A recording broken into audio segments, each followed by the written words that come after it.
कोर के गीत गावतानी आप सबे सुने ब्लॉगिन, सुन के लाइक कमेंट सब्सक्राइब करे ब्लॉगिन, साथ में शेयर भी करे ब्लॉगिन।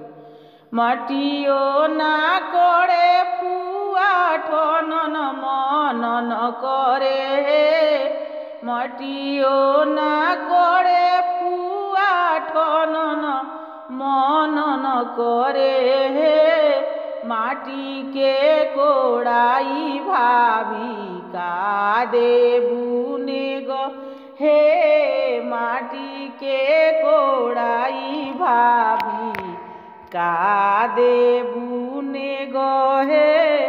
हाथी देबो घोड़ा देबो अवरू में गधा है, चढ़ने के कार देव माटी के कोड़ाई है, चढ़ने के कार देव माटी के कोड़ाई है।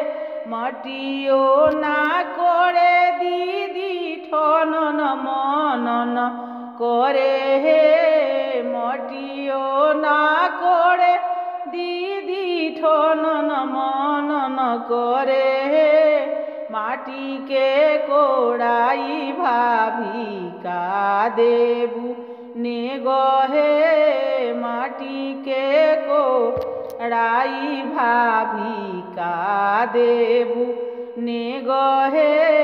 झुमका देबो झाली देबो टायरा टिकावा सोहित है, गालावा के हार देबो माटी के कोड़ाई है, गालावा के हार देबो माटी के कोड़ाई है, गालावा के हार देबो माटी के कोड़ाई है। आप सभी के गाना सुनने के लिए धन्यवाद।